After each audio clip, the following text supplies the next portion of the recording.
Welcome to I dream. నా పేరు లుంపిని. జీవితంలో హెల్త్ కావాలి అని అనుకుంటే అనంత అమృత క్రియ, అలాగే హ్యాపీనెస్ కావాలి అని అనుకుంటే అనంత ఆనంద క్రియ, దాంతోపాటు డబ్బు కూడా కావాలి అని అనుకుంటే అనంత కుబేర క్రియ, దాంతోపాటు ఓవరాల్గా లైఫ్ అంతా 360 డిగ్రీస్లో మనకు బాగుండాలి అని అనుకుంటే పంచభూతాల దీక్ష. ఇవన్నీ కూడా విన్నారా ఎప్పుడైనా? వినకపోతే మీ స్పిరిచువల్ జర్నీ స్టార్ట్ అవ్వాలి అని అనుకుంటే వీటి గురించి మీరు తెలుసుకోవాల్సిందే. బికాజ్ ఇది ఇంప్లిమెంట్ చేస్తేనే లైఫ్ బెటర్గా ఉంటుంది అనేది నమ్మకం అన్నమాట. అయితే మనతో పాటు ఉన్నారు ఈరోజు అనంత శక్తి ఫౌండేషన్ నుండి అనంత సాయికృష్ణ గారు. వీటి గురించి క్లియర్గా ఎక్స్ప్లెయిన్ చేస్తారు. అలాగే మనం లైఫ్లో ఫేస్ చేసే ప్రతి ప్రాబ్లమ్ని కూడా ఆయన అడ్రస్ చేస్తారు. Let's talk to him. Hello sir, నమస్తే. నమస్తే అండి. సార్, ఎక్కువగా స్పిరిచువల్ జర్నీ స్టార్ట్ చేయాలనుకున్న వాళ్ళకి ఆర్ నార్మల్గా కూడా ఈ మైండ్ గురించి చాలా డౌట్స్ ఉంటాయి. యూజువలీ సబ్ కాన్షియస్ మైండ్, లేదంటే కాన్షియస్ మైండ్, అన్కాన్షియస్ మైండ్ అని చెప్పేసి. సో అంటే బ్రెయిన్ లోపల ఏమవుతుంది అనే దానికన్నా ఎక్కువగా మనము యూనివర్స్తో కనెక్ట్ చేసుకున్నప్పుడు ఇలాంటివి వస్తూ ఉంటాయి కదా. సో అవి మన జీవితం మీద ఎలాంటి ప్రభావం ఉంటాయి అంటారు? ఇప్పుడు మీరు అడిగారు కదా, sub conscious mind, conscious, unconscious అని. యూనివర్స్ కనెక్ట్ అవ్వాలంటే మనిషి ముందు కాన్షియస్లో ఉండాలండి. కాన్షియస్లో ఉన్నప్పుడు ఏమవుతుందంటే, కాన్షియస్లో ఉన్నప్పుడు మనం ఏది పాజిటివ్ ఏది నెగిటివ్ అని థింక్ చేయగలుగుతాం అన్నమాట. అది ఏదైతే మనకు యూజ్ అవుతుందో దాన్ని సెలెక్ట్ చేసుకున్నప్పుడు ఏమవుతుందంటే అది సబ్ కాన్షియస్లో స్టోర్ అవుతుంది. ఒకసారి సబ్ కాన్షియస్లో ఏదైతే స్టోర్ అవుతుందో దాన్ని యూనివర్స్ రిసీవ్ చేసుకోవడం అనేది జరుగుతుంది. ఇప్పుడు మనిషి చూడండి, ఎంతసేపు ఉన్నా నాకు నెగిటివ్ రిజల్టే వస్తుంది, నెగిటివ్ పనులే జరుగుతున్నాయి, ఎక్కడ వెళ్ళినా నన్ను సక్సెస్ అవ్వలేకపోతున్నానంటే దీనికి అంతటి కారణం ఏంటంటే మనిషి అనేవాడు కాన్షియస్గా ఉండట్లేదండి. ఒక చోట మనం ఇక్కడ ఉన్న స్టేబుల్గా ఇక్కడ ఉన్నప్పుడు ఎలా ఉంటుందంటే మన బాడీ ఇక్కడ ఉంటుంది. మన బాడీ ఇక్కడ ఉన్నప్పుడు మనం కాన్షియస్గా కూడా ఇక్కడే ఉండాలి. బట్ మనిషి ఏం చేస్తున్నాడంటే కాన్షియస్ వదిలిపెట్టి అన్కాన్షియస్లోకి వెళ్తున్నాడు. అన్కాన్షియస్ అంటే గతంలోకి వెళ్తున్నాడు, లేకపోతే భవిష్యత్తులోకి వెళ్తున్నాడు, ప్రజెంట్లో ఉండట్లేదు. ప్రజెంట్లో ఒక వ్యక్తి ఎప్పుడైతే ఉండగలుగుతాడో అక్కడ సత్యం అనేది బోధపడుతుంది. ఇప్పుడు మనం ప్రజెంట్లో ఉన్నప్పుడు ఏమవుతుంటే, ఇప్పుడు మనం చేస్తున్న పని ఏంటి, దీన్ని ఏ విధంగా చేయాలి, దీన్ని ఏ విధంగా చేయడం వల్ల పాజిటివ్ రిజల్ట్ వస్తుందా, నెగిటివ్ రిజల్ట్ వస్తుందా అనేది మనము అనలైజ్ చేయగలుగుతాం. అలాంటప్పుడు ఏమవుతుందంటే ప్రతిదీ మనము ఏదైతే చేస్తూ పనులు, రోజువారీ పనులు చేస్తూ ఉంటామో అది మనం కాన్షియస్గా చేసినప్పుడు ఏమవుతుందంటే అది సబ్ కాన్షియస్లో స్టోర్ అవుతుంది. యూనివర్స్కి తెలిసింది ఒకటేనండి, మన బాడీతో యూనివర్స్కి సంబంధం లేదు.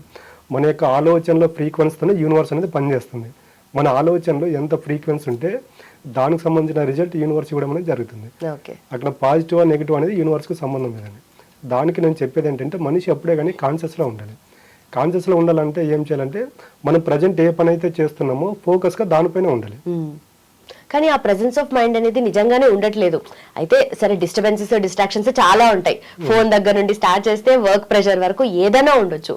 బట్ అయినా కూడా ఆ ప్రెజెన్స్ ఆఫ్ మైండ్ ని ఎలా మెయింటైన్ చేసుకోగలగాలి? ఏ టైంలోనైనా ఆ కూల్ అనేది పోకుండా ఎలా ఉండాలి? అదేనండి, దీనికి అంతటికీ ఒకటేనండి కారణం, మెడిటేషన్ అనేది ఇంపార్టెంట్ అండి. రోజు మీరు బయటకు వచ్చేటప్పుడు ఒక 10-15 నిమిషాలు మెడిటేషన్ చేసుకోరనుకోండి. మెడిటేషన్ చేసుకుంటూ బయటకు వచ్చినప్పుడు ఏమవుతుందంటే మనము కాన్షియస్లో ఉండడానికి ఆస్కారం అనేది ఉంటుంది. తర్వాత మనం ఏదైతే వర్క్ స్టార్ట్ చేయముందు, బిఫోర్ ఒక 5 మినిట్స్ ముందు మనం ఇక్కడ పాస్ట్ ఆలోచన చేసినా లేకపోతే ఫ్యూచర్ ఆలోచన చేసినా మనకు లాభమా నష్టం అనేది ఒకసారి థింక్ చేయాలి. థింక్ చేసుకున్నప్పుడు ఏమవుతుందంటే అక్కడ పొరపాటును కూడా నెగిటివ్ ఆలోచనలు చేయమన్నమాట. రోజు ఈ విధంగా మనం చేసే పని పైన ఒక 10 నిమిషాల ముందు మనము రియలైజ్ అయ్యి ఈ చేసే పని పట్ల పాజిటివ్గా ఉండాలా నెగిటివ్గా ఉండాలనేది ఒకసారి డిసైడ్ అయ్యి మనం అక్కడ కూర్చున్నాం అనుకోండి, పొరపాటును కూడా నెగిటివ్ థాట్స్ అనేవి రావండి. బట్ మనిషి ఏం చేస్తున్నాడు అంటే, ఇప్పుడు మనకి ఇక్కడ 10:30కి మనకు వర్క్ ఉందంటే ఆల్మోస్ట్ మనం ఒక 30 మినిట్స్ బిఫోర్ ఇక్కడ ఉండాలి. ఇక్కడ ఏం చేస్తుంటే సిటీ లైఫ్ ఎలాగ ఉంటుందంటే ఎక్కడ ఎప్పుడు ట్రాఫిక్ జామ్ అవుతుందో తెలియదండి.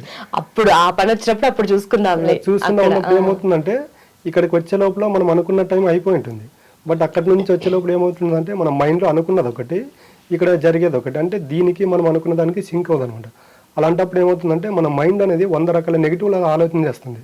నేను ఒక హాఫ్ అన్ అవర్ బిఫోర్ వచ్చింటే బాగుండేది, ఇలా జరిగేది కాదు కదా అన్నప్పుడు ఏమవుతుందంటే దానికి సంబంధించిన మన బాగా అబ్జర్వ్ చేస్తే చూడండి, మన మైండ్లో ఒకటి నెగిటివ్ ఆలోచన వచ్చినప్పుడు మనం దాన్ని పట్టుకొని అలాగే ఉన్నామంటే జస్ట్ ఒక 5 నిమిషాల తర్వాత మనం ఆలోచన చేస్తే జస్ట్ ఒక 1 week back, 1 month back, 1 year back దానికి సంబంధించిన నెగిటివ్ అన్ని ఆలోచనలు వస్తుంటాయి అనమాట. దానికే మనిషి ఎలాగ ఉండాలంటే ఫస్ట్ టైం సెన్స్ అనేది ఇంపార్టెంట్ అండి. ఈ టైంకి మనం ఇది చేయాలనుకున్నప్పుడు ఆ టైంకి అక్కడ ఉండాలి. ఆ టైంకి అక్కడ ఉండగలిగినప్పుడు ఏమవుతుందంటే పాజిటివ్ థింకింగ్స్ వస్తాయి అనమాట. పాజిటివ్ ఆలోచనలు ఎప్పుడైతే చేస్తారో మనిషి ఆటోమేటిక్గా కాన్షియస్ మైండ్లో ఉంటాడు. ఆ కాన్షియస్ మైండ్లో ఉన్నప్పుడు ఏమవుతుందంటే మనం పాజిటివ్ ఆలోచనలు చేస్తూ పాజిటివ్ మాట్లాడినప్పుడు ఏమవుతుందంటే అది సబ్ కాన్షియస్లో స్టోర్ అవుతుంది. ఒకసారి సబ్ కాన్షియస్లో స్టోర్ అయింది అనుకోండి, దాన్ని తీసుకొని మనకు రిజల్ట్ ఇవ్వడమే యూనివర్స్ యొక్క పని అండి. ఓకే, బట్ మనకు గుర్తున్నా గుర్తులేకపోయినా మనం చేసినవి సబ్ కాన్షియస్ మైండ్ లో ఎక్కడో ఒక దగ్గర ఫీడ్ అయి ఉంటాయి కదా. సో దాన్ని డైరెక్ట్ గుర్తు రాకపోయినా ఏదో ఒక రూపంలో ఆ ఫీలింగ్ ఎమోషన్ మనకి బయటకు వస్తూ ఉంటుంది. సో ఆ సబ్ కాన్షియస్ మైండ్ గురించి ఇంకా తెలియని చాలా విషయాలు ఉంటాయి కదా.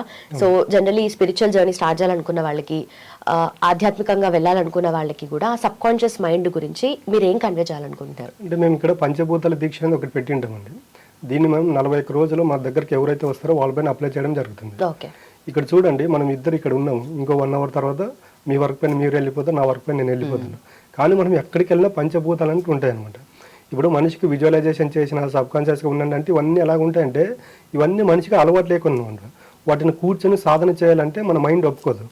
దానికే పంచభూతాలకి మేము క్లాసుల్లో పంచభూతాలకి అసైన్ చేయడం జరుగుతుందంట. మనిషి ఎక్కడికి వెళ్ళినా పంచభూతాలు ఉంటాయి.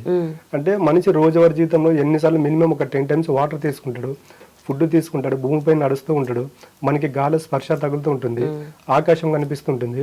ఇవన్నీ డైలీ మనిషి ఒక రోజు 10-15 సార్లు వీటిని గుర్తు చేసుకున్నప్పుడు ఏమవుతుందంటే సాక్షిభూతంగా ఉండగలుగుతాడు అనమాట. అంటే అప్పుడు పంచభూతాల తత్వం మనకు వచ్చేస్తుంది ఆటోమేటిక్గా.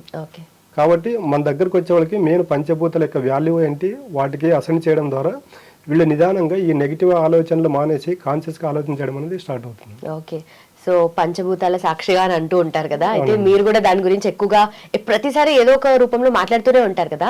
సో ఈ పంచభూతాల దీక్ష తర్వాత కూడా 41 రోజులు కదా, సో దాని తర్వాత కూడా ఇప్పుడు మళ్ళీ నార్మల్ లైఫ్ కి రావడము, లేదంటే ఒకటి ఏదైనా చేసినప్పుడు గట్టిగా చేస్తారు, దాని తర్వాత మళ్ళీ బ్యాక్ టు నార్మల్ అయిపోతుంది కదా. సో అలా అవ్వకుండా ఉండాలంటే ఏం చేయాలి? అదే చెప్తున్నా, ఇప్పుడు వేరే దీక్ష ఉంటాయండి. ఒక దేవుడి దీక్ష తీసుకున్నారనుకోండి, అంటే అక్కడ వేషధారణ ఉంటుంది. 41 రోజుల తర్వాత వాళ్ళు ఏదైతే బట్టలు వేసుకొని ఉంటారో, ఏదైతే మాలలు ధరించి ఉంటారో అవన్నీ తీసి పక్కన పెట్టేస్తారు.